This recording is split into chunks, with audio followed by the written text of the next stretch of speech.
Sejam muito bem-vindos a mais um episódio do ZaioCast. E no episódio de hoje nós trouxemos um cara sensacional sobre um tema que a gente adora abordar, né? Brabo demais. É o cara das vendas. Perfeito. O cara que sabe tudo sobre vendas, empreendedorismo, AI. Mas antes de a gente apresentar o nosso ilustre convidado, a gente trazer esse assunto tão importante que todas as empresas precisam abordar e pesquisar e entender, nós temos alguns recados importantes. Manda lá. Eu tenho um recadinho para você que quer alavancar as vendas da sua empresa, tá? A Zaidigital é uma assessoria de marketing que já fez centenas de empresas a venderem através da internet todos os dias. Se você quer esse feito tão importante, aqui na nossa tela tem um QR Code. Escaneando esse QR Code, você vai ser direcionado para uma página. Ali você preenche alguns dados ali e logo o nosso time comercial já consegue estar em contato com vocês, tá? Afinal, empresa que não vende, quebra. Então é por isso que é muito importante seguir esses passos aqui. Luiz, é muito brabo e muito importante esse recado, né? Perfeito demais. E pessoal, só reforçando, @ZaioDigital ou zaiodigital.com.br. Perfeita? Lembrando também, pessoal, de curtir, comentar, compartilhar para a gente saber que está fazendo um bom trabalho, para a gente conseguir continuar trazendo convidados ilustres, referências para nós, e assim a gente sabe que está fazendo um bom trabalho. Perfeito? Inclusive, a gente precisava desenvolver uma AI para conseguir seguidores qualificados para curtirem. A nossa meta é bater 1 milhão. E, cara, tá difícil. Sem falta 900 e muito, né? Mas a gente não perde a nossa fé. Ricardo, como é que se pronuncia o teu sobrenome? Heidorn. Heidorn. Bem alemão, né? Eu não conseguiria sozinho. Heidorn. Para quem não te conhece, tuas credenciais. Bem, cara, eu sou Ricardo Heidorn, sou de Blumenau. Eu sou empreendedor na área de tecnologia desde os meus 20 e poucos anos, assim, só para vocês saberem. Eu tive vários negócios, desde agências digitais. Comecei por agências digitais, na verdade. Oh, que legal. Lembro agora, tive até uma plataforma de eventos online quando era mais novo, assim, que era Eventials, que depois foi para local web lá, não sei o quê. Mas a minha carreira mesmo, assim, empreendedor, eu fiz bastante no mercado de SaaS, tecnologia pura, assim, sabe? Foi onde eu sempre naveguei e é um colchão onde eu durmo muito bem, assim, onde eu fico satisfeito, assim, sabe? Legal, legal demais.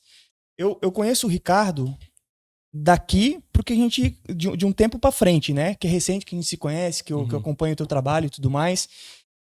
Mas para pessoas assim como eu que não te conhecem para trás, assim, um pouco da tua jornada até ser esse cara que mexe com vendas, com AI, com plataforma. Como que tu chegou nesse universo?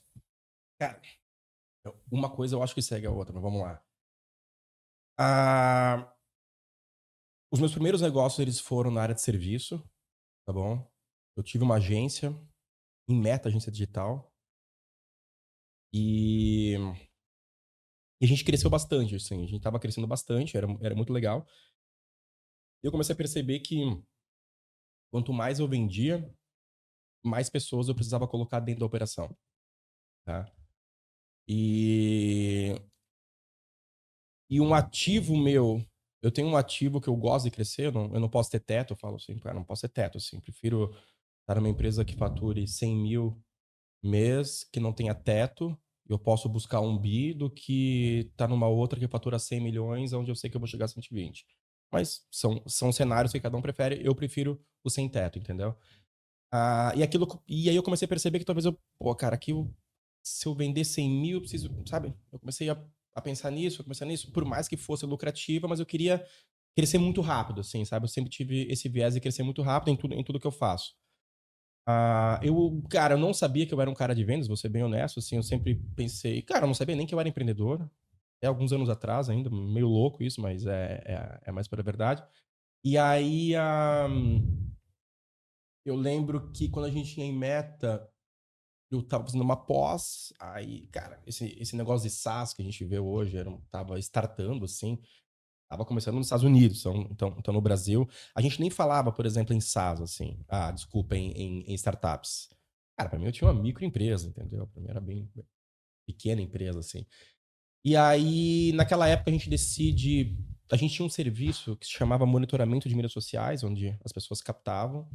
E foi muito legal que na pós, eu tinha uma professora que ela era de uma grande emissora, talvez a principal emissora do Brasil.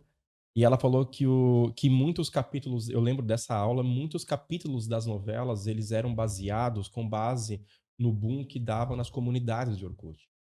Caramba. Então eles faziam pesquisas manuais, assim, tal.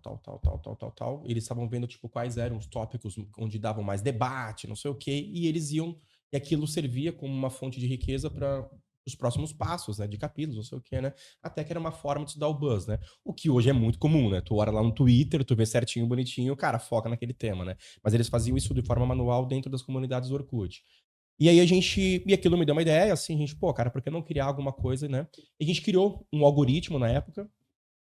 Então, era um algoritmo simples, onde a gente buscava dentro das comunidades, trazia em tempo real, depois a gente colocou lá uma análise de sentimento, falava se aquilo era positivo ou negativo, beleza.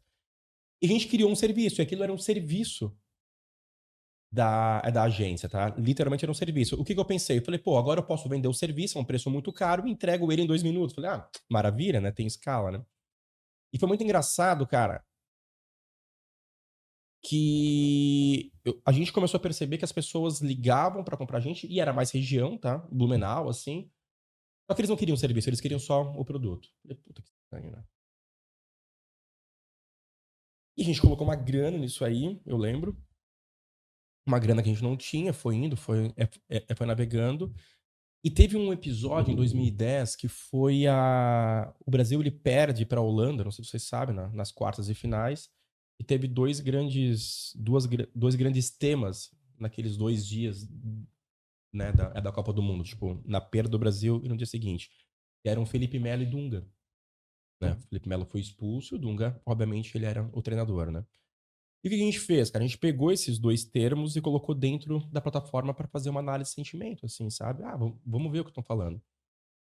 E eu tinha um amigo, Eduardo Mandel, conheço até hoje, tava na RAI ainda. E ele falou assim, cara, pô, ficou legal essa pesquisa aqui, cara, tu em tempo real, deixa eu divulgar aqui no jornal digital que tem aqui na região. Divulgou, cara, aquela informação bombou. Eu lembro que algumas semanas depois, essa história é verdadeira, liga uma montadora, uma global, assim, que estava em São Paulo. Na verdade, eu não sabia que estava em São Paulo. E eles ligam e falam assim, cara, a gente quer conhecer o produto de vocês, tal. E ele passou o endereço. E eu lembro que o meu sócio olhou assim, e falou assim, cara, eu acho que eu não tenho errado. Por quê? Não, porque tá São Paulo, não sei se é rua São Paulo ou São Paulo. Eu falei, pô, deve ser alguma concessionária deles, né? Cara, vamos ligar. Não, cara, era a sede, realmente era Hyundai. E a gente, pô, mas será, cara? Acho que é trote. É sério essa história. Não, não é trote, não. Vamos ver, cara. Ligamos de volta, caiu lá na central, não sei o que. Cara, e a gente começou a ver que várias empresas de grande porte começaram a ter acesso a essa plataforma. E eles não queriam comprar o serviço, tá? Eles queriam literalmente o produto. E ele, na hora, eu falei, pô, melhor ainda, cara. Porra, cara. Fico só com a assinatura, repasso o serviço pro outro lado, cara. E ali foi minha primeira experiência SaaS, assim. Foi quando eu começo a me tocar sobre o poder do SaaS, da escala, assim, sabe? A gente conseguiu muito rápido, assim, um investimento anjo, um grande grupo de comunicação. Então, logo depois vieram grandes clientes, Vivo, vieram grandes contas. Cara, a gente cresce absurdamente. E com a Seeker, a gente faz uma fusão, assim, vou contar de uma maneira um pouco rápida, assim, mas a gente faz uma fusão com a gente literalmente, a gente navegava muito no tema de monitoramento de mídias sociais, então a gente entregava literalmente o sentimento da marca, né? Era uma pesquisa viva, né? Literalmente.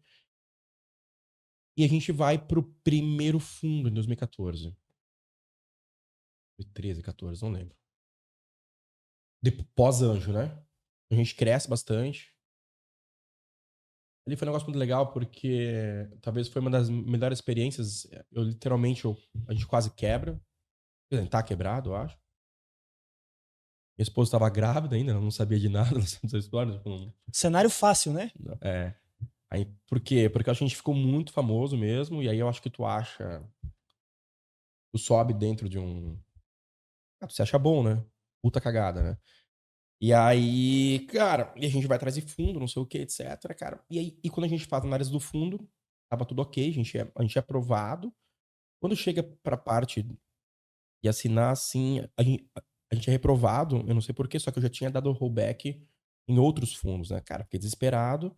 Mas daí o próprio fundo foi muito legal. Se não, cara, calma que a gente vai buscar uma outra tese pra passar. E é muito legal, porque talvez se não fosse por esse não, eu não estaria agora aqui conversando com vocês, porque esse não fez com que a gente analisasse. A gente tinha 2 produtos lá na Seeker. A gente tinha um produto que era um produto de monitoramento de mídias sociais, E tinha um outro produto que a gente viu uma visão no mercado muito boa, que era um negocinho chamado Saque 2.0. É responder as pessoas pelas mídias sociais. Hoje é muito óbvio isso, né? Hoje, porra, sério. Naquela época ninguém fazia. E esse produto nasceu que a gente tinha um cliente chamado Boticário. Eu lembro que uma vez eu tava lá, Curitiba, e diretora, gerente, não lembro, ela falou o seguinte: Ricardo, pô, produto de monitoramento fenomenal. E se tu colocasse um botãozinho aqui para eu responder toda vez que eles me reclamam? Eu disse, mas por quê? Porque eu percebi que toda vez que tem muitos caras que vão reclamar da gente aqui nos ambientes sociais, e quando eu não respondo, eles me ligam para um 0800. Quando eles me ligam para um 0800, eu tenho um custo danado, não sei o quê. Cara, e tem uma demanda de tempo para resolver esse problema. E eu quero resolver o problema o mais rápido possível. Assim, cara, a gente quer resolver o problema do nosso cliente. E se o nosso cliente quer ser respondido no Twitter ou no Messenger do Facebook, cara, tá bom, nós queremos. Ah, tá bom, cara, lançamos ali, bombou. E nessa análise que a gente fez, cara, a gente literalmente começou a botar linha de crescimento e churn, mais ou menos, do monitoramento e linha do SAC 2.0. A gente viu que o SAC 2.0 no mercado muito mais rico, tinha mais dinheiro, crescia mais, a gente vendia mais e tinha um churn muito baixo para um SaaS, né? A gente, vamos levar essa tese, levamos essa tese, cara, depois ali a gente começou a crescer. E daí a gente foi comprando empresas, foi fazendo fusões com algumas empresas. Foi aí que, se não fosse por essa tese e por esse não, onde a gente literalmente se junta com uma outra empresa, que era líder de mercado também, e a gente funda a High Platform. Que hoje é uma das 3 maiores do Brasil, da América Latina. No Brasil é meio que tudo, né? Tá em questão de jornada do consumidor, né? Aí depois a gente começa a entrar no ambiente de... É que hoje é comum, né? Chatbots, né? Mas a gente foi um dos primeiros... Cara, acho que foi a primeira empresa a lançar um chatbot, assim, cara. Era um negócio Caraca. muito novo. Então, eu lembro que a gente vendeu pro pra Netshoes, assim. Mas era um negócio... As pessoas tinham medo, assim. Hoje, pô, se eu não colocar um chatbot, é um negócio meio, né? Então, basicamente, foi essa jornada até chegar aqui, assim, sabe? E tem uma história legal. Como é que eu fui cair em venda? Eu sou um cara, parece incrível, mas assim, eu gosto muito de matemática e física, eu gosto da lógica das coisas. Eu procuro achar sintaxes em coisas, padrões, assim, para tomar a decisão, né? E eu acho que a venda, ela tem um viés que talvez o comportamento, ele seja mais importante do que o processo, né? Da bucetagem, entendeu? Assim, cara, mentira isso. Ah, e eu tinha um sócio que sai da operação, que ele estava na frente de venda, e eu falei, cara, na hora eu precisava criar aquilo. E isso foi em 2014, 15, tinha amigos próximos, assim, e até as próprias empresas do fundo que a gente conseguiu naquela época, que estava com o Theo da Exact, cara, a gente sempre se encontrava, vamos. E a gente, falei, cara, vou tentar criar uma máquina de venda aqui. A gente estava indo para alguns eventos de fora, a gente buscou também informações. Eu falei agora, ainda antes, eu lembro de uma frase de uma palestra de um americano lá em Hanover, que ele fala assim: se tu precisa do dobro de vendedores para tu dobrar as tuas vendas, cara, tu não entende nada de venda, né? Eu pensei, cara, vou tentar detalhar um pouco no Excel, cara, e criei uma fórmula matemática lá, como eu faço até hoje. E a gente foi lá e desenhou uma máquina de venda, cara, começou a dar certo, e dali em diante a empresa, pô, cara, acho que pô, putz, 50 vezes, assim, tipo, em 6 anos, assim, sabe? E, e foi legal porque ali eu tive toda a experiência, assim, como a empresa cresceu muito, né? A RAI ficou literalmente muito grande. Passei desde a formação da maquininha, do inbound, do outbound, pré-vendas. Fui na venda rápida, no Faster lá, vende outro. Tipo assim, cara, uma reunião tu apresenta, outra tu fecha, uma reunião tu apresenta, outra tu fecha, entendeu? Caí pra venda na base. Pude entender a importância da venda na base. Por que o americano curte tanto a venda na base e o brasileiro não? O brasileiro é muito, novo negócio. Pô, mas calma aí, cara, não é mais barato, não é mais, entendeu? Cara, calma.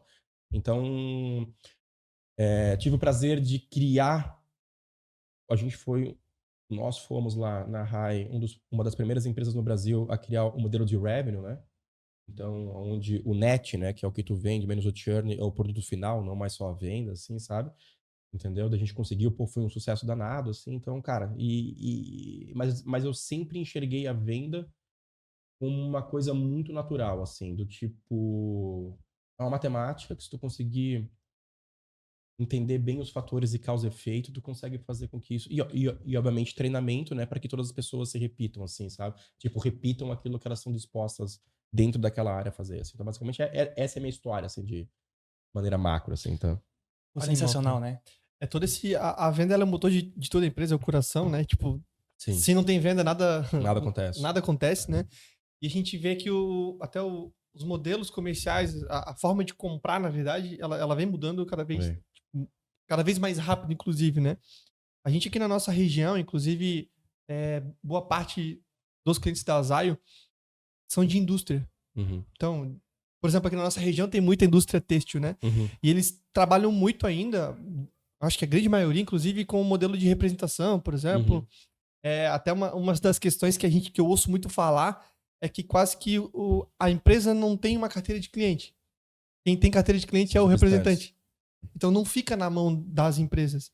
E eu acho que está mais do que na hora, obviamente, há bastante tempo, de que essas empresas comecem a criar alternativas dentro de casa, inside sales internos, né? Para conseguir trazer isso mais para o controle deles e fazer o que as SaaS, desde que são SaaS, fazem dentro desses modelos mais tradicionais, né?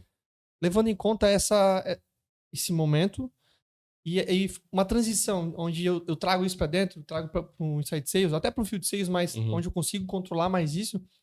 Por onde que tu acha que essas empresas deveriam começar? Tipo... Cara, vamos lá. A gente passou por um processo...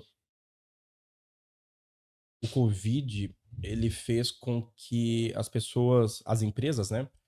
Elas fossem obrigadas a se digitalizar, assim, não teve o que fazer, né? Entendeu? Na verdade, não era uma questão se tu gostava ou não, ou se tu acreditava ou não. Cara, se tu faz, tu sobrevive, se tu não faz, tu morre, né? Basicamente, infelizmente, para muitas empresas foram assim, né? Eu acho que esse processo de digitalização, ele tem um ativo e um passivo, né? Ele tem um passivo porque eu acho que ele foi construído de maneira desorganizada, a gente sentiu muito lá na empresa, assim. Nós somos uma empresa de transformação digital lá na RAI também. Então a gente percebeu, assim, cara, que do nada, então tu começa a atirar para tudo que é lado e tu faz de uma maneira desorganizada, né? Mas tem o ativo, né? Fazer algo de maneira desorganizada é melhor do que não fazer, né? Entendeu, cara? Então, pô, tu progrediu pelo menos, né? Eu acho que passar por isso, eu acho que as empresas começaram a ter uma mentalidade, por exemplo, sobre a digitalização dos processos e o quanto isso barateia processo e quanto isso também nos aproxima também de novos clientes e clientes, tá? Eu vou pegar projetos, assim, não posso citar nomes, marcas, mas apareceu muitas demandas, né, com relação a isso. Porque tem um negócio que é o seguinte, que tu falou agora, o cliente é um ativo da empresa, né? Talvez o maior ativo de uma empresa sejam os clientes e as pessoas que trabalham aqui dentro, né? Só que sem os clientes não tem pessoas aqui dentro também, né? Então tu começa, né? É aquele negócio, assim, quem nasceu primeiro, o ovo ou a galinha, né? Mas ao mesmo tempo, se não tiver pessoas, também não tem clientes. Então, cara, os dois acabam sendo os fatores primordiais para que uma empresa tenha sucesso, né? E quando eu acho... Então, na minha opinião, eu tô vendo muitas empresas, a gente viu, montou projetos, passei por vários projetos, tá bom? Projetos de digitalização da parte de representantes, por exemplo. E a maior dor deles é porque o que eu percebi, assim, que tu pega um representante, eu sou um representante e tu é um cliente da companhia, quando eu converso contigo, essas conversas que ficam aqui tratadas entre nós, elas não acabam sendo abastecidas ou decantadas para dentro do sistema de CRM, né? Então, o elo que eu tenho contigo, ele fica entre nós, ele não fica entre o elo da empresa e o elo do cliente, né? E quando o cara ele não consegue colocar e cadastrar, não tem tempo, e ele nem pode ser obrigado a fazer isso, porque ele é um representante, né? Não pode esquecer. Tem uma questão legal também com relação a isso. Não pode chegar assim, não, cara, eu quero que tu faça. Não pode fazer isso. Então, esses ativos de relacionamento, de saber quem é o cliente, eles acabam se perdendo nessa jornada, tá? E aí eu acho, o que eu vi, assim, tiveram muitas empresas que começaram a dividir um time de inside sales, literalmente. Eu fiquei chocado com isso, porque isso aí era de um mercado muito tecnologia, que teve essa visão primeiro, né? E eu vi muitas indústrias literalmente começando a fazer isso e montando o time de inside sales para fazer prospecção nova, tá? E eu vi modelos, por exemplo, onde eles perceberam que dentro de tu tens uma carteira, eu vou citar um exemplo assim, tá? De 1.000 clientes, onde eles percebiam que o grande faturamento deles talvez estavam vindo de 30% de 300 clientes. Os outros 700, eles não estavam recomprando. E o motivo da não recompra, é só um exemplo, esses 30-70, tá? Mas o motivo da não recompra não era por falha de produto, por falha, era por falha de touch realmente naquelas pessoas, né? Relacionamento. Então, e a própria tecnologia hoje, esse processo conversacional, ele serviu para que isso trouxesse novos áreas e novos faturamentos para as companhias. Então, cara, montamos projetos, por exemplo, onde, digamos que eu tenho uma régua de contato de um representante para um cliente, ele deve acontecer em 60 dias. Então, caso o cara não ligue ou não dê um touch e não me informe que ele teve um touch em 60 dias, quer dizer que 60 mais um eu posso ligar para ele. Quando chega a 60 mais um, tu cai para um time, ou tu consegue, por exemplo, configurar para que vá um WhatsApp de forma automatizada para aquele cliente, perguntando como é que tá, com o próprio chatbot, não sei o quê.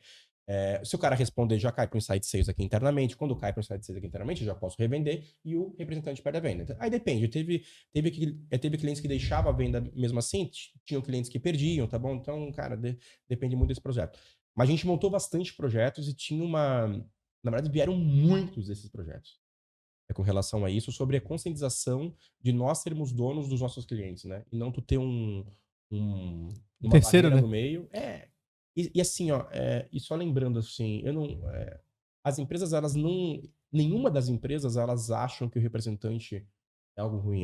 Até pelo contrário, tá? Eles acham que são caras que, se não fossem por eles, eles não teriam chegado onde estão chegando. Tipo assim, não é uma crítica, né, a nenhum representante, mas sim tentando buscar uma solução para que a gente consiga manter os representantes e, mesmo assim, também estarmos junto, por exemplo, do nosso cliente, sabe? Então, um não elimina o outro, né? Então, não é binário, né? Não é uma escolha binária onde, se eu pego um, eu perco zero, se eu pego zero, se eu pego zero, eu perco um. Mas a pergunta, talvez, da digitalização nesse processo é como eu consigo manter os dois saudáveis, né?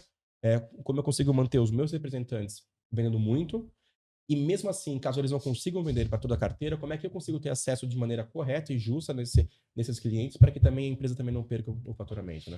Ô, Ricardo, tu acha que isso, sim, é tão complexo, né? Se tu for parar pra ver. Porque, por exemplo, quando a gente para conversar, diz assim, não, esse representante aqui, ele faz 600 km pra cima, 600 pra baixo, tipo, ele faz um raio ali de muitos quilômetros. Aí tu bota vários espalhados pelo Brasil. Quando eu vou rodar uma estrutura de embalde, por exemplo, eu vou ter que acabar pegando um raio ali. Então, automaticamente, eu posso gerar um problema com esse representante, porque eu tô prospectando num raio onde ele é responsável. Isso, eu vi muitas operações. Não, então, eu vi operações, por exemplo, que foi muito legal, onde eles montavam estrutura de SDRs, onde o próprio SDR, quando ele gerava uma reunião realizada, uma reunião agendada, ele servia de suporte para o representante. Animal. E o representante achava isso, desculpa a palavra, do caralho. Porque o próprio SDR ia abrindo oportunidade para o representante para ele vender mais. Certo. Então, para o representante era do caralho, certo? Só que para a empresa também é do caralho. Porque no momento que o SDR pega o telefone e começa a ligar, ele tem um registro sobre as coisas. Sim. Então, ele começa literalmente a se aproximar. Então, teve projetos de digitalização e tu digitalizar também o processo de SDR, ele é muito importante, né? Claro. Entendeu? Senão também tu acaba ficando, senão precisa daqui a pouco de 4 SDRs para cada vendedor, começa a ficar um pouco gordo esse processo. Mas teve também projetos nessa magnitude que a gente começou a ver, que assim, cara, peraí, cara, tipo assim, faz sentido também isso aqui, sabe? A gente não pode esquecer que é o seguinte, né? É um mercado que há anos, assim, ó, quem criou essas grandes indústrias foram os representantes. Uhum. Sim, as grandes indústrias, elas, obviamente que tem empreendedores por trás, né? Pelo amor de Deus, né?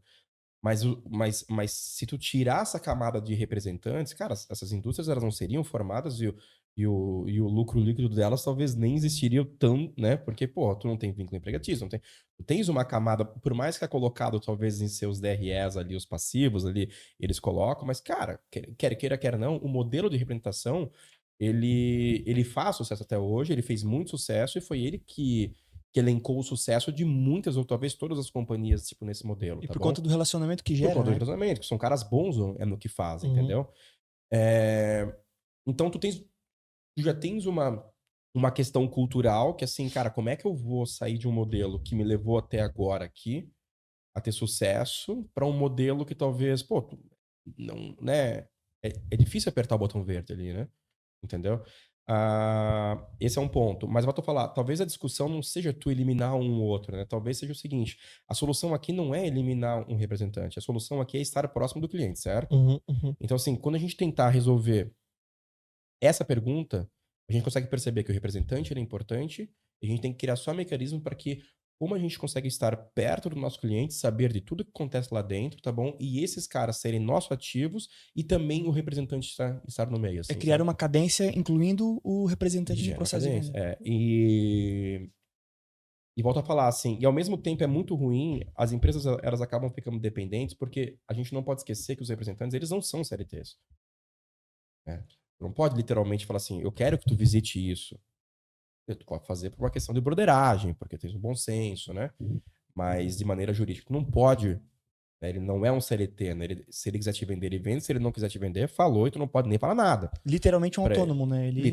Não, literalmente, tanto é que muitas grandes representações são CNPJ à parte, entendeu? Uhum. Mas quem não são, cara, faz parte do jogo, assim, então é Claro. uma escolha, né? Então no momento, então eu posso colocar então o CRM pro cara, não, tu pode colocar, mas se o cara não quiser preencher, ele não vai preencher, Sim. você entendeu? Porque ele não é obrigado, então tu acaba ficando nessa camada, né? Mas grandes players do mercado, por exemplo, Tramontina, vai. Tem os representantes, mas é dentro do sistema deles, né? No ecossistema, né? Não é um terceiro, porque conversando aqui é quase que se fosse assim, se vendas é o coração da empresa e eu tô terceirizando isso, botando na mão do representante que atende uma carteira de várias representações, onde o cliente é dele e eu tô só mostrando teu produto aqui, é quase que o coração bater fora do corpo no meu ponto de vista. Porque não tá no meu controle aqui. Se eu não consigo falar pro cara preencher um CRM, por exemplo, eu acho que por isso que os grandes players, como a Tramontina, por exemplo, não exterminam, mas eu boto pra dentro. É uma tática também. Tu tens um passivo disso que tu aumenta literalmente o custo da tua área de venda, o teu CAC, mas assim, cara, volta a falar assim, eu acho que não existe estratégia melhor que a outra. Claro. É Tá? pro Eu momento acho tudo, que né? cada empresa possui um momento, possui uma cultura, possui um core, entendeu?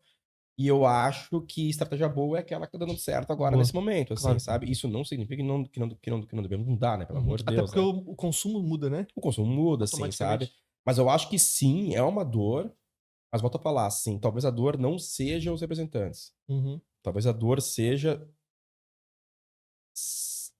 termos posse do nosso maior ativo, que são os nossos clientes, né? Perfeito.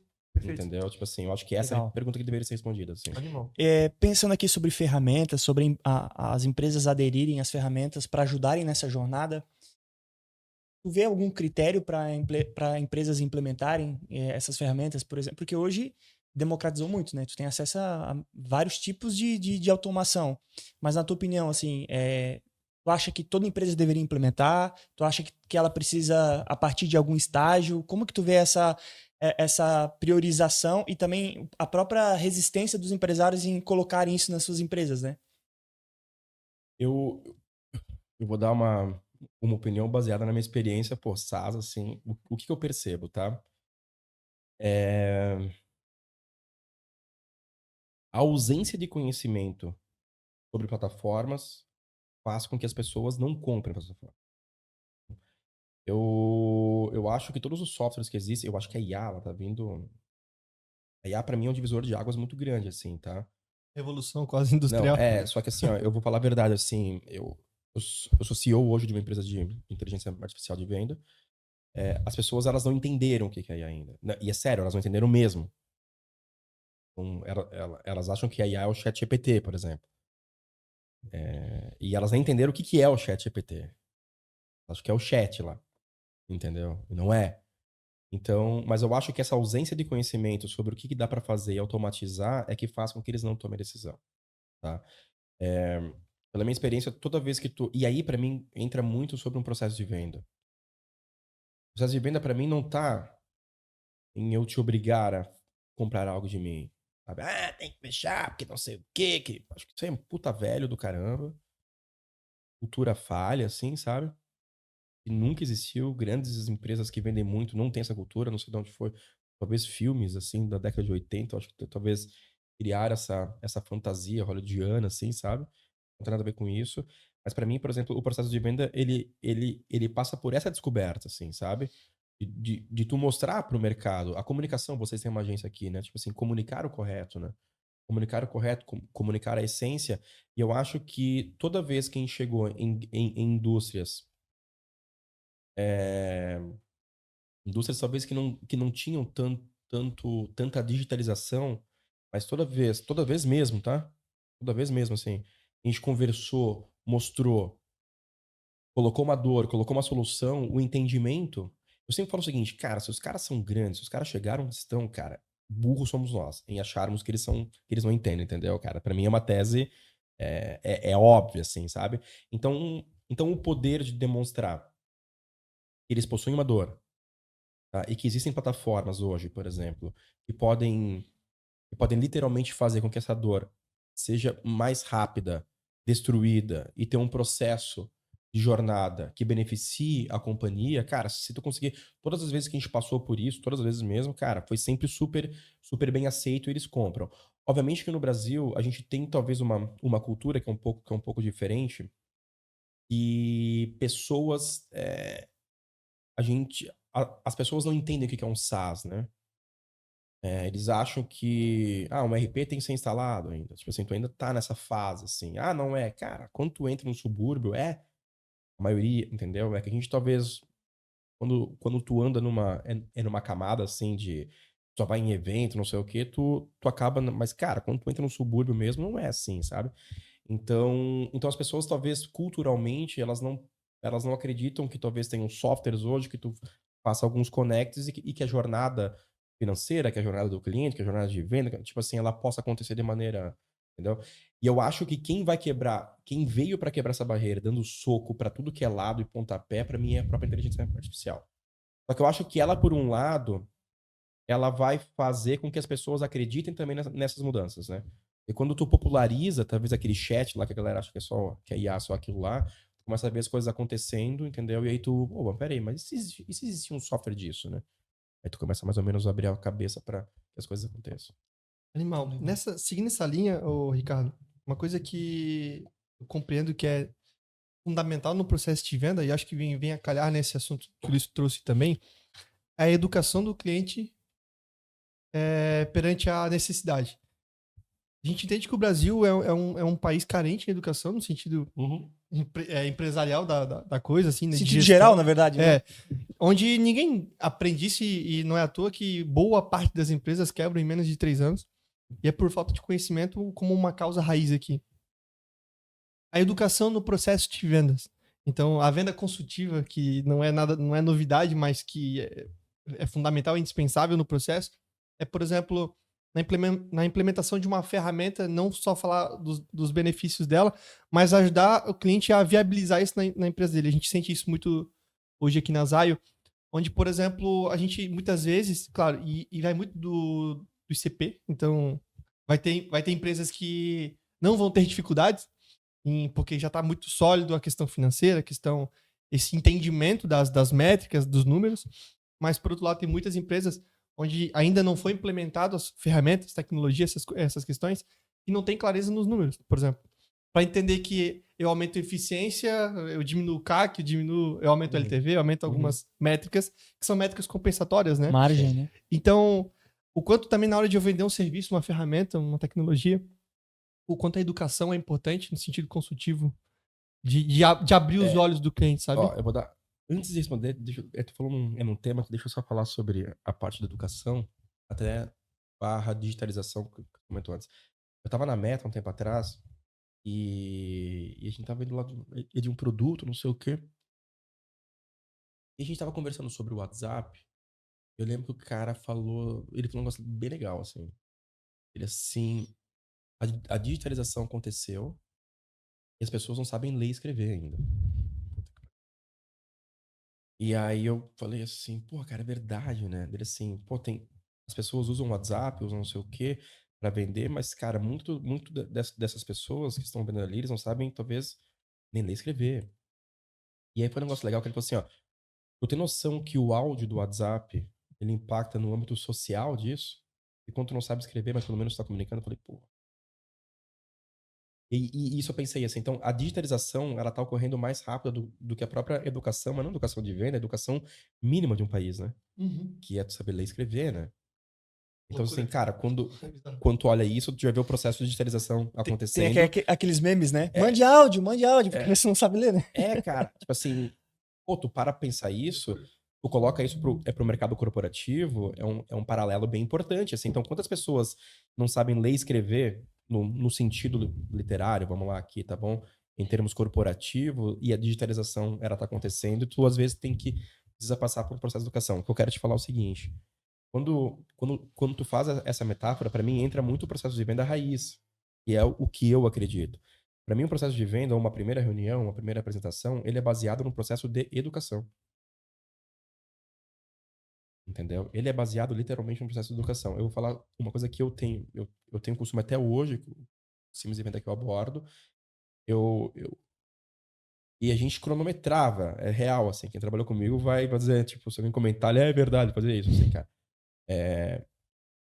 Entre 70% a 80% da primeira conversa, das falas que aconteciam, precisavam vir, tá bom? Do lead que tu estava conversando. E entre 20 a 30 do vendedor. Se vocês fizerem isso hoje em qualquer companhia, vai ser muito louco. Vai ser o contrário, cara. Nós falando. Não, porque minha empresa faz isso.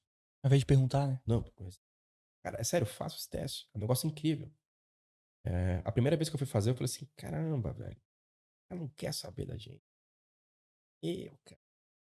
Tanto é que hoje eu participo de reuniões comerciais, assim, às vezes eu vou com alguém, assim, eu falei, cara, Eu também sou assim, cara. eu falei, cara, é uma agonia, assim. E a gente foi percebendo que as pessoas que menos falavam, os vendedores que menos falavam na primeira reunião, os caras que mais batiam meta. E total óbvio, né? Total beabá de uma venda, né? Quando tu olha assim, ai, cara, não tá falando nada novo, né? Bem, mas assim, ó, uma coisa é tu ter o conhecimento sobre um fato, outra coisa é tu realizar aquilo, né? E aí depois, com essas informações pra mim, começa a entrar a riqueza da parte educacional da venda. Pô, cara, com base nisso, deixa eu te falar o que hoje o mercado... Não, cara, isso, entendeu? E tu literalmente consegue construir algo educativo, porque o processo de venda, ele é um processo educacional. A primeira reunião, eu aprendo sobre o cliente, eu aprendo. Eu aprendo sobre suas dores, eu aprendo sobre, entendeu? E o vendedor, ele tem o costume de chegar achando que ele vai resolver tudo. Cara, claro que não, meu. Assim, puta ego maligno de vendedor, assim, sabe? Não vai, calma, cara, entendeu? Relaxa um pouco, assim. Acho que a primeira reunião, e é uma coisa que eu sempre cito, assim, cara, somos nós que aprendemos. A humildade pra mim, assim, cara, a primeira reunião somos nós que aprendemos. A segunda reunião somos nós dois que aprendemos, tá bom? Então a gente valida a tese, educa ele pra ver se faz sucesso. Cara, se não validou, faz uma terceira. Até tem esse alinhamento. Depois tu chega num processo, assim, sabe? Uma coisa que eu acho. Você já viu aquele filme do Como de Vencer? Do McDonald's lá? Acho que é Sim, Como de Vencer, Isso, acho que é. isso. Lembra de uma parte? Eles são numa quadra, assim, e eles desenham no chão Uhum. um giz, né? Eles desenham. A planta baixa da cozinha, aquela parte? E aí tinha o cara que cortava o tomate, tinha o cara. Lembro. Daí eles começavam a girar, né? Pra mim aquilo é uma máquina de venda. Já parou pra pensar? Pra mim aquilo lá, se tu colocar pra área de venda, aquilo lá pra mim é uma máquina de venda. Porque a máquina de venda no final, ela tem como. Por que ela se chama máquina, né? Porque é o seguinte, porque o LDR, ele só faz isso da vida. Se ele fizer mais alguma atividade extra, tá estragando a máquina. O cara do tomate lá, ele só cortava o tomate. Só cortava o tomate. E a virada dele tinha que ser de acordo com o tempo que, né? Então, a virada do LDR tem que ser de acordo com os inputs e outputs que o time de SDR precisa no número exato para gerar uma agenda. Porque se a virada dele aqui não for a mesma exato que ele precisa, vai faltar agenda. Então, tu conecta o input com o output aqui e ele deu. Então, quando o cara gira para cá, ele tem que estar no mesmo momento que o vendedor precisa para fazer aquilo. E tu vai repetindo isso. E o vendedor também tem isso. Então, o vendedor também precisa treinar a primeira reunião. Treina a primeira reunião. Treina a primeira reunião. Treina a primeira reunião. Repete, repete, repete, repete, repete, repete. Sabe, a segunda reunião? Treina. A segunda reunião? Treina. A segunda reunião? Treina. E o negócio que eu sempre falava, assim, eu sempre brinco. As pessoas que me conhecem sabem. Eu falava assim, ih, caiu no conto. Pra mim, cara, é como se fosse um namoro, assim, tá? Sabe quando tá conhecendo alguém? Se tu manda uma mensagem, cara, tá conhecendo alguém agora. Conheceu duas pessoas, vamos lá. Vamos criar um cenário hipotético aqui, tá bom? E eu falo assim pra pessoa, ó, cara, a pessoa que eu conheci A, eu mando uma resposta, cara, eu escrevo, ela sempre responde, mas a B, cara, que eu gosto, meu, eu mando, ela demanda 2 dias pra responder. O que vocês acham que tá acontecendo com essas duas? Vão dizer, cara, a A, ela gosta de ti, a B, tá nem aí pra ti. Não, mas ela tá assim, porque ela me responde. Eu vou dizer, tá, mas ela responde 2 dias depois, cara.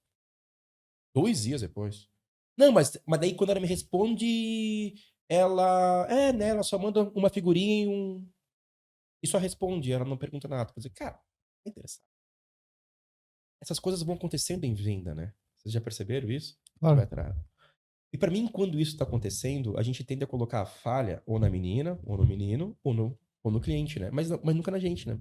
E, cara, então assim, ó, tu trazer essa responsabilidade para assim, cara, quando isso começa a se distanciar, porque o processo de venda, talvez a primeira reunião, da segunda, esse processo de educação, minha educação, tipo, eu aprender com o meu cliente, depois nós aprendemos juntos de que forma, sabe? Porque pra mim um bom processo de venda, ele acontece de maneira natural.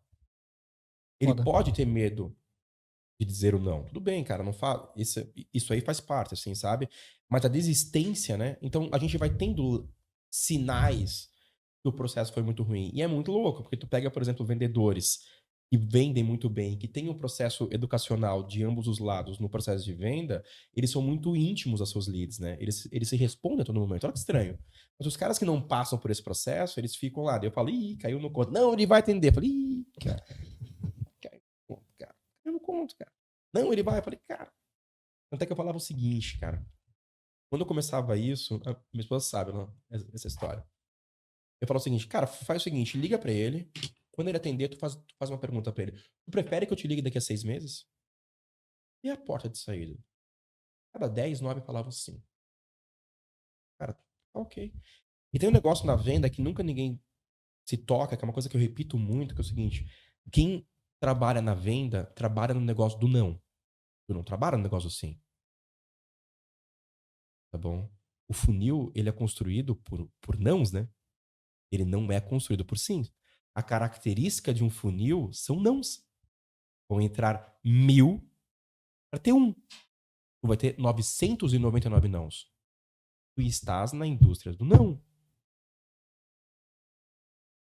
E o perfil das pessoas que trabalham, por exemplo, em vendas, se eles não souberem gerenciar os nãos, se eles não tiverem maturidade, inteligência emocional, para descobrir rápido os nãos, você já parou para pensar que quanto mais rápido descobre não, mais tu vende? Vamos imaginar um funil. Tens 10 clientes aqui. Se tu não descobriu rápido os nãos, o teu forecast de venda tá errado. Tu não vai focar no que Não vai vai dar focar, certo. cara. Puta cagada. Então, assim, a venda é um negócio de não. Onde Claro. tu coloca 1000, tu tira 999 para ter um sim. E pronto. E tá ok isso, porque é do jogo. Por isso que é um funil, ele decanta, né? Entendeu? E as pessoas também não conseguem entender isso. Então, quanto mais rápido tu descobrir o não, mais próximo do sim tu vai estar, né? Essa é a matemática. E é uma matemática muito simples, cara. Animal. Uhum. Animal. Caralho. Ô, tomar um café aqui, Cara, dar uma sensacional. decantada no... E é louco porque vem muito de encontro à nossa realidade, né? A gente é uma empresa de 3 anos e meio só. E quando a gente começou lá atrás, eu e o Gustavo, cara, a nossa jornada, a gente já falou várias vezes aqui, mas assim, fazendo um puta resumo, né? A gente cresceu muito por indicação. Então, é o elogio mais sincero. Pô, o cliente tá te indicando, tá usando a credibilidade dele para um amigo e tudo mais. A gente começou a nossa empresa depois da pandemia, o hype tava diminuindo, mas ainda existia a questão da digitalização, vou montar um e-commerce, eu preciso escalar, preciso vender para todo o Brasil, não posso mais manter como tava. E nesse processo de crescer por indicação, tu crescer time, e daí tu fala, pô, mas peraí, eu preciso controlar meu processo de venda aqui também, porque senão como é que eu provisiono isso? O quanto que eu vou crescer? E essa descoberta pela venda, ela vem sendo constante até hoje. Todo dia a gente vem descobrindo muitas coisas. E às vezes a gente vem descobrindo coisas que a gente já acreditava que já conhecia. Então esses nãos, esse processo, a gente fala muito para os nossos clientes e a gente usa isso também de exemplo para nós. que são aquelas conversas de papagaio. Sabe quando tu escuta alguém falando e tu nem sabe a credibilidade da pessoa, mas tu fala, pois é, deve ser isso. E tu cria aquilo como uma verdade. Uhum. Então, quando vocês falam do emocional, né? Hoje em dia se tem muito falando sobre essa questão do não. Lá atrás, pra nós, a gente se acostumar, porque quando via de indicação, cara, era cliente fechado. Era difícil. São umas Era ondas, um né? não Você pra já um viram as sim. ondas? Eu fui numa palestra uma vez, fora do país, cara, que é sobre SaaS, era um evento chamado SaaSter. É o maior evento de SaaS do mundo, assim. E a gente ia direto, assim. E eu fui numa palestra que ele falava sobre isso, que foi muito legal. Que ele falava o seguinte, cara, que eram as ondas do empreendedorismo. Claro que ele falava do mercado SaaS, né? Entendeu?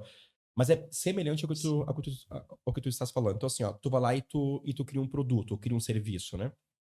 A primeira onda são teus brothers do lado, né? Que tu vai decantar para que, né? Então, a probabilidade de tu receber um não, ela começa a diminuir, certo? Assim, cara, pô, né? Não quero, né? Entendeu?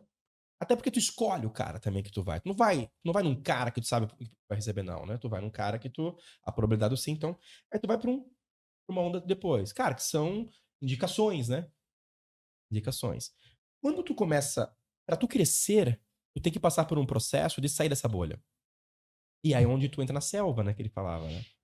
Na selva, tu entra no não, cara. Porque tu não controla mais. Mas a máquina de venda, pra mim, ela controla esse processo. A máquina de venda, ela tem que te falar quantos não tu precisa, é sério, pra ter um sim. E tá ok, entendeu, cara? Tipo, tá bem tranquilo. Se a gente tem que pagar o preço pra ter 500 nãos pra um sim, então temos que criar uma estrutura pra receber 500 não pra ter um sim. E deu. E aí a gente repete pra que isso aconteça semanticamente dentro de um período específico pra gente conseguir bater a meta no mês. E acabou. E é exatamente o contrário que a gente faz, né? A gente não tem essa Não percepção. tem, porque a gente busca o sim. Eu não tô falando que, cara, é óbvio que tem que vender. O sim é a venda, entendeu? Tipo assim. Mas a indústria, se eu pegar lá um funil, cara, todo mundo aqui, se a gente pegar um funil e contabilizar quantos nãos deram pro sim, 99% é não. Então, o nosso negócio é não, é gerenciar os nãos. Quando a gente sabe a conversão, cara, a conversão o que que é? Ficou uma cambada de não pra cima, desceu uns pra baixo. Sei lá, lead MQL. Tá na conversão 20%. Cara, 80% não. MQL para reunião agendada. Sabe, 20%. Mais 80% não. Agora soma essas reuniões com o lead. Cara, já dá para uns 90%. Agora não sei o que realizada. Tem a taxa no show lá que falam lá de 10% a 20%. Cara, taxa de não.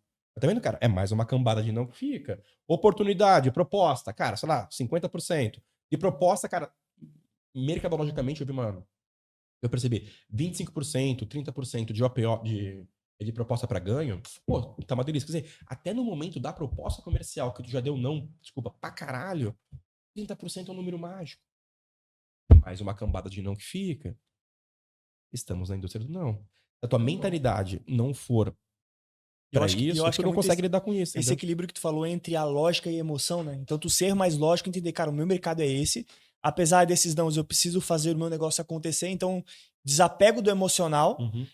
trabalho em cima da lógica, porque é em cima dessas conversões que a gente vai conseguir fazer o negócio acontecer. Cara, eu tava ontem tomando vinho eu com minha esposa, e a gente tava falando sobre isso. E eu falei assim pra ela ainda, eu falei, o que assusta as pessoas na venda não são as metas.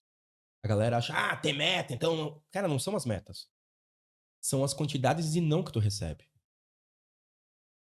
Cara, passou milhares de vendedores para ver. Assim, eu já pararam pra pensar a merda de um trabalho. Cara, sério, assim, até validando o trabalho do SDR. Ninguém dá moral pra um trabalho de um pré-venda, cara. Já pensaram parar quantas ligações esses caras têm que fazer pra receber pelo menos nem um sim, não é nem um sim. Então, talvez, né? Já pararam pra pensar isso, cara? Porque quanto mais pra cima do topo do funil tu tá, mais não tu vai ter, cara. Pode ser que proporcionalmente, daqui da proposta eu tenho 20% e do MQL para reunião realizada é 20%. Tudo bem, cara, só que aqui é 20% de 10, né? Então tu só teve 8 percepções negativas, né? E o SDR, cara, que é 20 de 1.000. 800 nãos. E ninguém olha pra isso. Por isso que normalmente é uma área que tem muito turnover. O Ricardo, e não é só um não normalmente, né? vai se, né?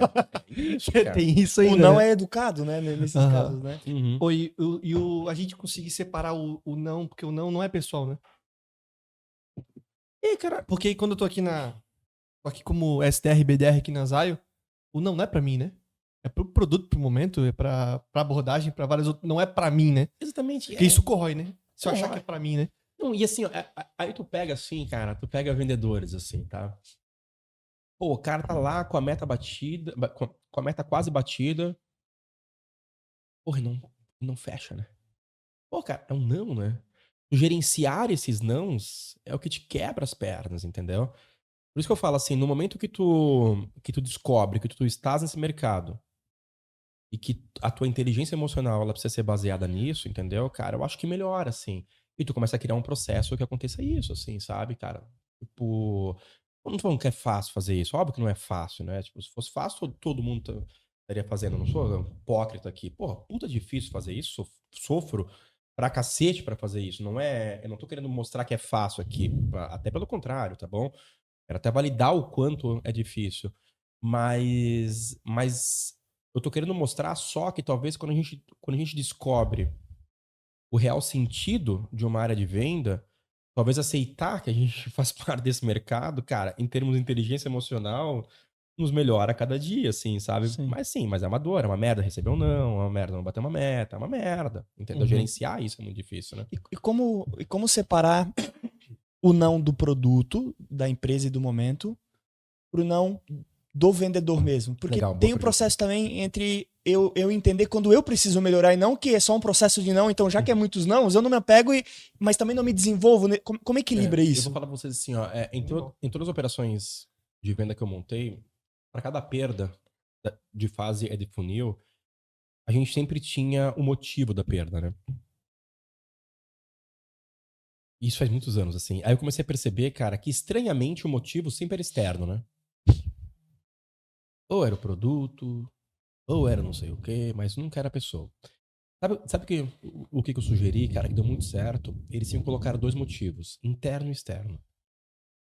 O interno era o que ela deveria ter feito, aonde ela falhou na visão dela, tá? E o externo era realmente, pô, cara, a pessoa não aceitou o produto. Pô, mas por que não aceitou o produto? Ou concorrência, não sei, entendeu? Isso é muito legal porque, com base no interno, a gente criou um processo de enablement dentro, tá? Porque são sempre dois fatores, né? A responsabilidade é da empresa, mas também a responsabilidade também é do profissional, né? Obviamente, tu pode ter um puta de um produto, né? Se não tem ninguém bom vendendo, tá? Eu vou falar uma coisa. O que eu vou falar aqui agora não é o certo, é o que eu acredito, tá? Então, só pra. Eu acho que cada um tem sua maneira de pensar, de Suas gerir. filosofias, né? Tá bom? Então, só pra não gerar. Tipo, eu acredito que o melhor processo de venda que existe é um bom produto e serviço. Isso eu acredito. Tá? Eu acho que o melhor marketing que existe é um bom produto. Eu aprendi, posso falar, talvez a estrada que eu percorri me machucou o suficiente para dizer que isso é importante. Tá bom? Muitas pessoas que não passaram por isso. Então na minha visão, é, tu, a, su- a base da pirâmide, o que sustenta é um bom produto e um bom serviço. O que é um bom produto e um bom serviço? Para mim, um bom produto e um bom serviço são. Eles possuem uma característica mínima assim, ó. Existe uma demanda muito grande no mercado por uma dor, tá? E eu consigo resolver eles, tá? Essa é uma característica de um bom produto. O que é a segunda característica para mim de um bom produto e um bom serviço? Eu consigo de maneira muito rápida implantar e gerar resultado. Existe um negócio no SaaS que agora já está para tudo, que o SaaS ele criou que se chama sucesso do cliente. Eles se transformaram em área depois, né? Área de A gente sucesso do tem aqui. cliente, né? Customer Customer success. success. Mas a galera esquece que o sucesso do cliente não é uma área, né? O sucesso do cliente não é uma área. O sucesso do cliente é tu garantir o sucesso do cliente perante a compra que ele fez. Tem um time de sucesso do cliente que ajuda isso. Mas vamos imaginar que a gente comprou um software, ou nós estamos vendendo um software, que ele fala o seguinte: eu aumento os teus leads, certo? Nós temos 1 milhão de CS lá, de não sabe, executivos ou analistas de sucesso do cliente, tá? Não adianta eu ter 1 bilhão de pessoas de CS trabalhando se o meu produto não está garantindo que o lead aconteça. Então, quem garante o sucesso é o produto e o serviço. As pessoas, elas são facilitadores para que aquilo aconteça, mas eles não são o core para aquilo acontecer. O que eu acredito, tá bom? Então, para mim, um bom produto e um bom serviço, ele tem uma demanda reprimida, onde ele atende muito bem, de maneira muito rápida, tu garante o sucesso do cliente. Quanto maior for teu impacto, tem um livro que é muito bom, que todo mundo deveria ler, se chama Architecture Revenue. Tá? É novo. Só tem nos Estados Unidos, vai ter que comprar pela Amazon de fora, e é caro pra cacete, tá? É sobre SaaS, tecnologia, mas eu acho que a leitura e a matemática é um livro sobre matemática. Só que ele fala de venda. É sério, são fórmulas matemáticas de venda. Pra quem não gosta de matemática, ele não vai gostar. Tá? E é sobre venda, não sobre venda, sobre crescimentos exponenciais em companhias, tá? Só que ele literalmente coloca e decanta para todos os leitores a maneira matemática de se observar essas coisas acontecendo, tá?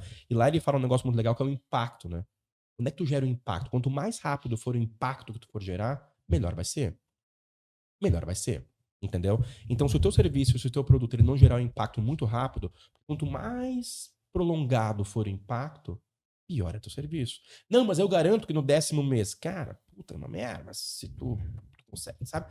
E as pessoas esquecem isso. Elas esquecem que o sucesso do cliente não é uma área, sim, é uma garantia do que a pessoa comprou. A pessoa comprou o sucesso. Se ela comprou nesse nosso produto ganhar 1.000 leads por mês, quando chegar a 1.000, tu garantiu o produto, o sucesso dela. Ah, consegui em 1 mês, então ela tá feliz em 1 mês. Agora só precisa manter. Se demorar 10 meses, cara, tu, nesse processo até gerar um impacto, tu pode ter 1 bilhão de CS aqui acontecendo. Mas, cara, se o produto e o serviço não gerarem aquilo, cara, infelizmente. Então, pra mim, quem garante uma boa venda, uma boa revenda e um bom marketing, e a gente esquece disso, é o produto e serviço. Pra mim, tudo nasce daqui. A área de venda nasce daqui, a área de CS, cara, tudo nasce daqui. E a gente esquece disso, né? Cara, a gente tenta animal isso. Puta dar que a pariu. responsabilidade para pessoas terceiras fazer isso, né? Legal. Não, isso é absurdo, né? Porque a gente vê isso aqui no nosso dia a dia. Então, pelo que tu falou, o meu sucesso do cliente tem que ser muito mais a minha filosofia de empresa, de entregar o que eu prometi, cara, isso é do que óbvio. uma pessoa apagando incêndio pra caramba pra Isso reter o cliente. suporte pra mim. A diferença. E o brasileiro confunde a área de suporte com a área de sucesso do cliente, né? E que, ó, nesse modelo de lead que a gente falou aqui, tá bom? O que o sucesso do cliente como facilitador deveria fazer? Resolver bug? Não. Isso tu cai para um suporte, tá bom? Ou resolver problema, dúvida do serviço? Não, isso cai na hora de suporte. Para mim, o sucesso do cliente é o seguinte, pô, tu quer maximizar os teus leads? Quero. Eu vou te dar maneiras de usar nosso software para te ajudar, para tu conseguir chegar nos meus. Ó, tá vendo aqui que tu não tem nenhuma landing page? Não tenho. Então, cara, por que tu não cria uma landing page aqui? Tá bom? Tu bota a tua mídia pra lá, pra cair na landing page. Quando ele cria na landing page, ao invés de ir pro teu e-mail, ele já cai no teu WhatsApp, tu vai lá, não sei o que, conversa. Boa ideia. Vamos fazer isso? Vamos. Pô, aumentou o lead. Mas sabendo que ela usou do produto pra chegar lá, se não fosse o produto, ela não conseguiria fazer aquilo. Isso pra mim são facilitadores do sucesso do cliente. E quanto mais rápido tu conseguir entregar o sucesso do cliente, maior é a felicidade do teu cliente, né? Puta que pariu. Animal. E que perfil que tem que ter esse sucesso do cliente, assim, dentro de uma empresa como a nossa? Que skills esse CS precisa ter? Por exemplo, precisa ser uma pessoa relativamente técnica, ela precisa ser uma pessoa que tem conhecimento profundo do nosso produto, ela tem que entender do nosso... quais são as características que ela tem que ter para poder construir isso com o cliente? Minha tese. Vou lá, não sou dono, é da verdade. Lá. Se a gente vende aqui produtos para e-commerce, digamos, bom, a gente tem um foco aqui, serviço para e-commerce, aqui um exemplo, tá bom? Nosso time de sucesso do cliente, ele tem que ser especialista em e-commerce, tem que ser pessoas, gerentes, analistas de e-commerce e grandes empresas que já passaram por um monte de merda e que eles, na verdade, só estão passando a experiência deles para os seus clientes e vocês. Na nossa indústria fictícia aqui de leads, tá bom, cara? Se ela tem que ajudar leads, tem que ser caras que são vendedores ou que são caras pré-vendas ou que são, sabe, que passaram por esse processo. Se eles não tiverem essa experiência, cara, não vão ter experiência. Eles precisam ser especialistas sobre o sucesso do cliente. Sobre o tema, sobre a temática. Isso pra mim é um sucesso do cliente. Não pode ser sucesso do cliente se ele não conseguir garantir o sucesso Claro do cliente. que Que ele comentou, porque daí não é uma área. Não é uma área. É igual a inovação. Ah, inovação é uma área. Isso não é uma área, né? Pode ter uma área responsável, mas, cara, vamos lá, né? Entendeu? Até que eu vejo muitas empresas colocando a responsabilidade do churn em área de sucesso do cliente, né? Ah, Claro. tá bom. Daí o produto fica 15 dias fora, aí churn é culpa do cara. Da equipe de tecnologia, não. Daí beleza. Ou da Amazon lá que caiu, ou da IBM, sei lá, entendeu? Porra, cara, não. O churn, ele permeia a companhia, né? O sucesso do cliente, ele permeia a companhia, né? A inovação, até a venda. A venda é uma área, porque tem uma área responsável. Mas vamos lá, cara, se não tiver um bom produto, não vai vender, cara. E o indicador, ele é nu e cruamente, sem groselha, cara, qual que era o objetivo do cliente, o que a gente vendeu com ele, qual que era o objetivo.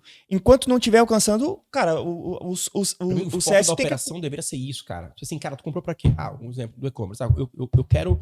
Pô, comprei um e-commerce aqui, cara, eu preciso ter 10% do meu faturamento da minha indústria dentro do e-commerce. Esse aqui é teu sucesso? É. Em quanto tempo? 2 anos, cara.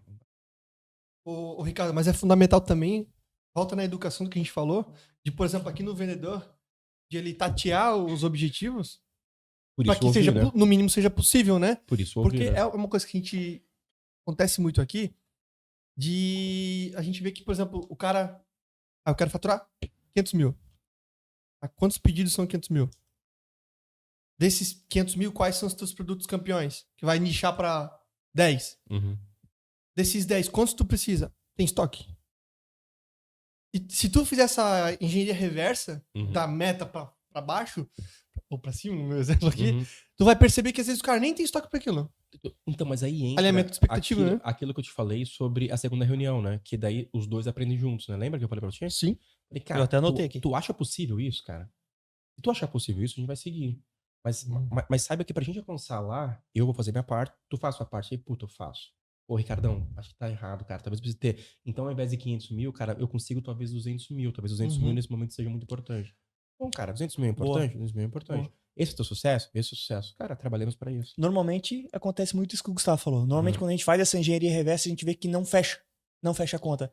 E aí a gente Só que fazer esse... Tá vendo que isso é um processo educacional que Claro. Perfeito. que se tu avisar de maneira coerente pro teu cliente, pro teu lead, ele, pô, faz E é sentido perguntando, isso. né? Começa perguntando pra Isso, entender o negócio só do que tu cara. vai ter que entender, Foda. entendeu? Cara, eu tô com uma...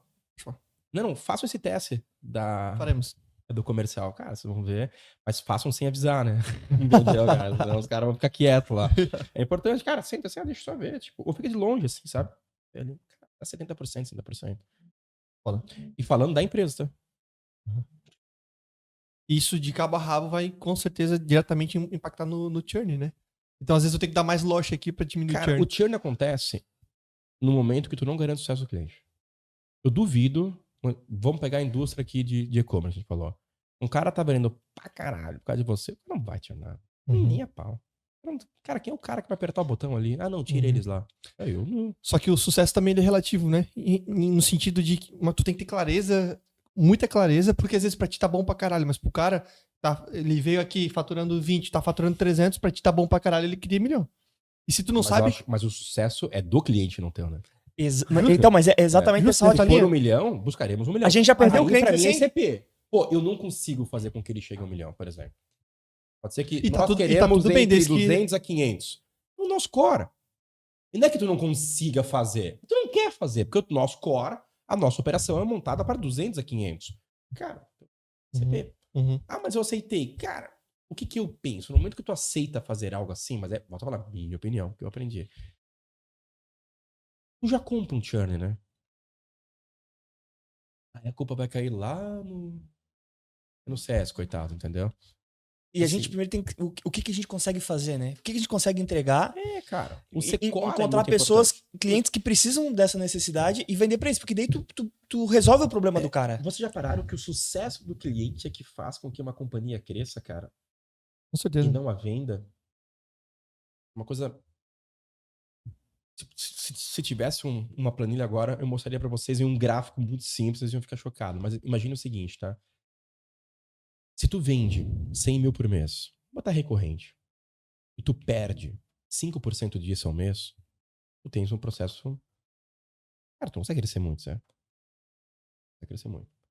O sucesso do cliente, ele faz com que a tua perda ela seja menor. Então, se antes tu precisava crescer 40 mil e tu precisava vender 100, porque eu tinha 60 de churn, agora se tu crescer só 40, se tu vender só 40, tu já barateou todo o processo de venda.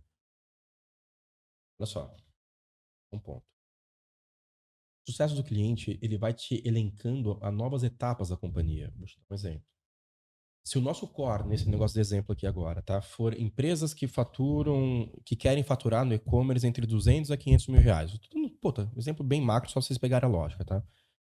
A gente conseguiu 50 clientes desses, e desses 50 clientes desses, 40 conseguiram chegar a 500, esses caras, eles não vão procurar outra agência. Eles vão assim, caras, me ajuda a chegar a 1 milhão? Vai ter tanta demanda aqui, vai ter tanta expertise nessas empresas, e essa experiência, essa expertise e essa confiança que o teu cliente te deu para dar uma próxima etapa, vai te dar coragem para, vamos subir um pouquinho? Vocês já viram que muitos SaaS americanos e brasileiros, eles começam no small e eles vão crescendo? Vocês já perceberam isso? Vamos pegar assim, Salesforce, quando foi lançada. Cara, do very small, popularizaram o CRM lá. Depois foram pro small. Popularizaram o mercado no small. Depois foram para o medium. Hoje enterprise. Onde O entra sucesso, eles foram gerando tanto sucesso que o próprio sucesso deles foi elencando eles a etapas superiores, entendeu? Tu pega a Zendesk, eu vou ficar 1 ano falando pra... Então o sucesso do cliente que faz com que a gente, como empresa, a gente cresça também no valor de entrega, assim, sabe? Então, porque quer queira, quer não, quando tu vai garantindo o sucesso do cliente, tu vai tendo músculo suficiente para ter novas ideias e tu vai também... E tu melhora junto nesse processo. Nessa construção de case, tu vai entendendo o que fazer, né? É. Tipo, o teu cliente sair do 0 para 200. Cara, o que eu preciso agora para chegar no meio milhão? Tu vai aprendendo junto com ele também e aí vai escalando isso pros demais, né? E grana, né? Pra financiar. E vocês têm noção, cara? E no SaaS, isso é tão sério que poucas pessoas do Brasil perceberam. Vamos lá. Tens uma jornada aqui, né? Do lead ao cross, ou up, ao churn aqui, né? Então tens toda uma jornada de revenue aqui, né? Antigamente, o sucesso do cliente, ele era entregue só aqui, né? Na hora do pós-venda, né? Então tem esse processo de venda, aconteceu aqui, né? Aí tem onboarding, né? E aí tu, garante o sucesso do cliente, né? Então eu tinha um processo de venda, um exemplo, 2 meses, onboarding lá, vamos lá, 1 mês. Aqui, lá no 7º mês eu gerava o sucesso do cliente, né? Esse tempo ele foi diminuindo. Ele caiu para a área do onboarding, digamos. Então, cara, no onboarding eu precisaria de uma tese. Eu quero 1000 leads. Cara, então, que no onboarding eu preciso fazer com que o cara gere 1000 leads. Então, ele foi caindo. Hoje, o sucesso do cliente no SaaS ele é tão importante. Sabe quem vende mais? Quem gera o sucesso do cliente? Na venda. Um exemplo, na minha empresa, se vocês fizeram trial, se eu chegar para vocês, cara, tu precisa de quantos leads? Ou quantas propostas comerciais? Eu preciso de... Quantas? 10? Tá bom. Se tu no trial, você fala assim, cara, eu te libero aqui, tá contigo.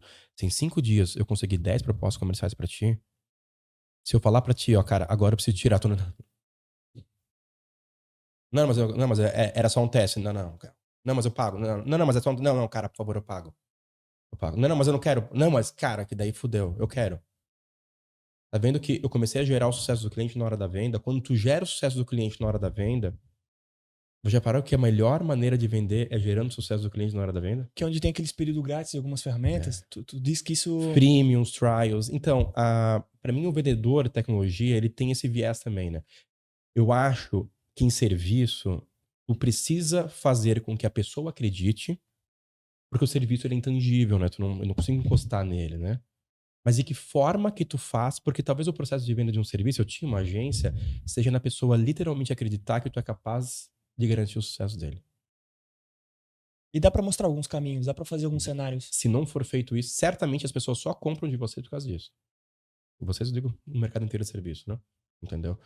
A garantia do sucesso do cliente, ela permeia a jornada inteira. Assim como a venda permeia a jornada inteira, né? A galera acha que a venda tá só aqui. Tá bom, cara, eu posso vender na base, né? Claro. Entendeu? Então, existe uma jornada do cliente onde a venda e o sucesso do cliente permeiam toda. Tenta não falar sobre o sucesso na venda em serviço. Você não vai vender, cara? Entendeu? Então, ele literalmente, ele é um rio que percorre todas as jornadas. Então, é um rio que vem pra cá, um rio que vem pra cá, cara, mas... E a venda é o sucesso do cliente é a venda. Já vai pensar isso? Claro. Assim, o sucesso do cliente é a venda e a venda também é o sucesso do cliente. É a mesma... Cara, tá falando mais ou menos a mesma... É mesmo que o tipo tempo e espaço, assim. Cara, é a mesma coisa, não há diferença, entendeu? Eu acho que também um erro que empresas do nosso segmento, esse que a gente cometeu muito lá atrás, que a gente vem ressignificando muito isso, é tu vender igual para todo mundo e tu entender o sucesso de cada um. Tu colocar todo mundo no mesmo pacote.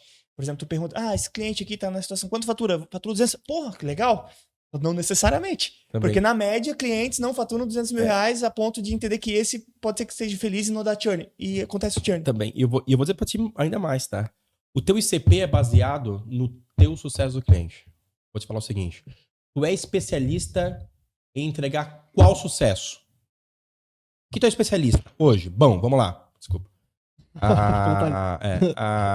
Somos especialistas de fazer isso. Pra quem? Pra isso aqui. Então, cara, monta operação só pra isso. Se tu começar a ter 3 sucessos do cliente, cara, começa a ficar caro. É caro, cara. Não é mais especialista em nada. O sucesso do cliente, ele vai determinar literalmente o nosso CP, cara. Sobre aquilo que... Cara, por que nascemos? Para resolver qual problema? Quando tu resolve um problema, tu garante sucesso no cliente, cara. Na prática é isso. Entendeu? Então, as tuas operações, elas deveriam ser norteadas, as nossas operações, a garantir com que o sucesso do cliente aconteça. É óbvio que tu vai ficando grande e tu vai...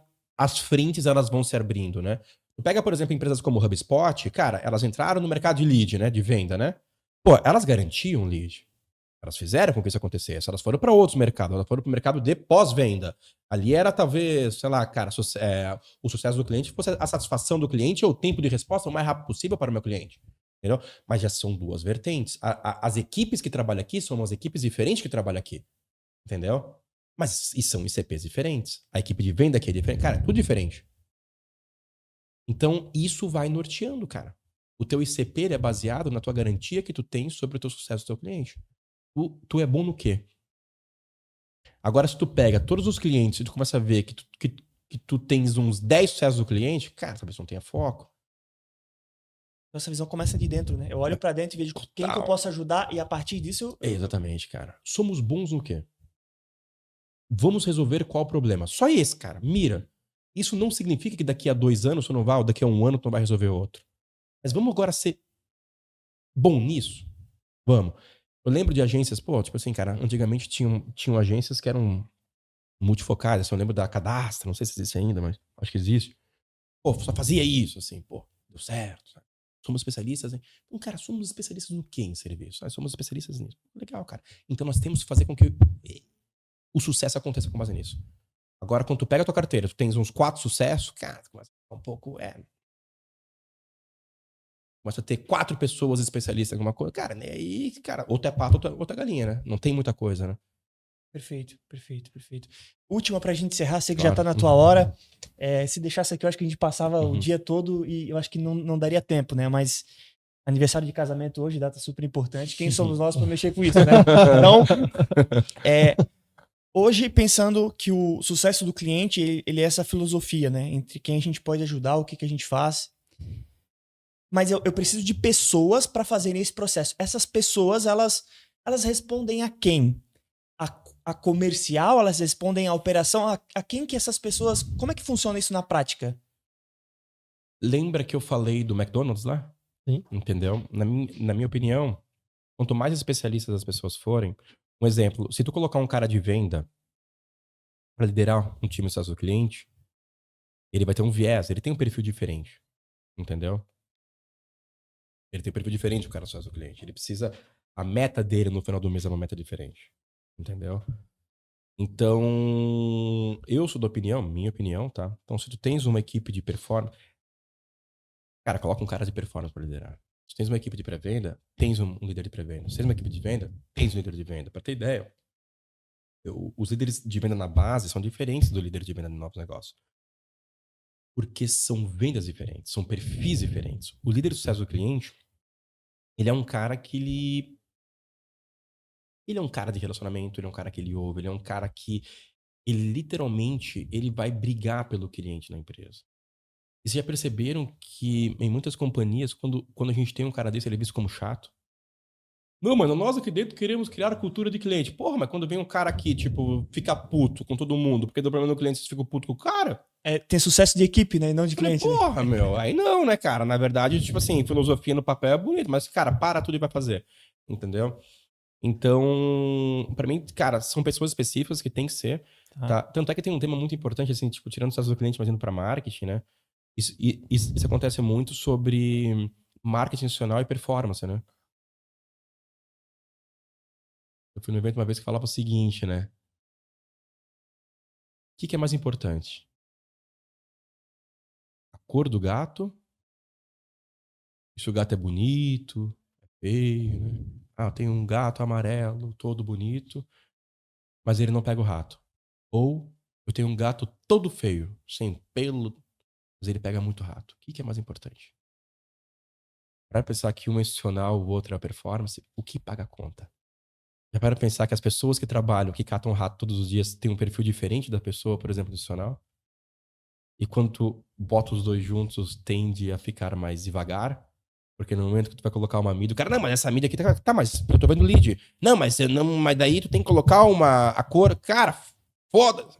Preciso. Tá gerando lead. Ele vai ficar aqui. Entendeu? Não, e aí começa a ficar lento. Então, eu tô usando essa metáfora do marketing, porque pra mim é a mesma metáfora do líder do sucesso do cliente. São perfis diferentes. Daqui eu sempre separei, né? Sempre fui muito. Cara, tem só líderes aqui. Eu preciso que alguém só pense nisso. Só corte de tomate, né? Só corte, entendeu? A mesma coisa no marketing. Cara, separa, isso não é uma coisa. Cara, tu vai cuidar do pelo do gato e tu só traz os ratinhos. Entendeu? Isso coloca os olhos. Se eu colocar os ratinhos no cara que cuida, por exemplo, no pelo do gato, cara, não, mas olha só, eu não peguei ratinho. Mas deixa eu te mostrar como ele tá. Mas é que daí não paga a conta, entendeu? É legal, mas daí. Entendeu? Então, assim, cara, então essas particularidades de deixar pessoas específicas, em funções específicas para liderar, para mim é onde faz o sucesso de uma máquina de revenue como um todo, tá? Animal. Isso só funciona se a gente conseguir vender a ideia pro consumidor, né? E a ideia é o sucesso do cliente, né? Vai pensar? Top demais. Perfeito. Top demais, top demais. Cara, eu acho que é isso, né? Eu vou fazer a última pergunta que é padrão, que a gente sempre faz aqui, que é bem rápida e mais filosófica, que é o seguinte: se tu pudesse fazer uma campanha de anúncio onde apareceria para 8 bilhões de pessoas no celular, na televisão, com uma frase, que frase seria essa? Cultive sua família. O resto a gente consegue, né? Animal. Bem de boa. Cara, É só normalmente trabalhar, não né? falam sobre isso, né? Normalmente não falam sobre isso. Top. A parte top. mais fácil é trabalhar, né?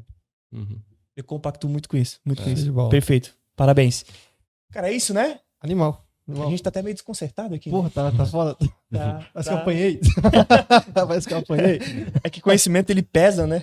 A cabeça fica mais pesada, né? Ricardo, muito obrigado pelo Imagina. papo. Foi demais, Foi um tá? prazer. A gente sabe o sacrifício, a correria. Muito obrigado pelo tempo Imagina, dedicado. cara, eu que agradeço, cara, pelo convite, assim. Parabéns pela agência. Pô, Obrigado, putz, obrigado. Espaço muito bom, bonito pra caramba, cara, e desejo sucesso pra vocês aqui também, Pô, tá? muito obrigado. Contem Muito comigo, bom. tá, cara? Nunca puder Perfeito. ajudar. A gente Tamo tá muito junto. honrado. Muito obrigado pelo teu tempo. Pessoal, não esqueçam de curtir, comentar, compartilhar. Assistam 2, 3, 4 vezes esse podcast. Aprendam com isso. Nosso objetivo é estar aqui. Exato. Faz igual eu. Papel e caneta, vai anotando aqui, faça umas colinhas.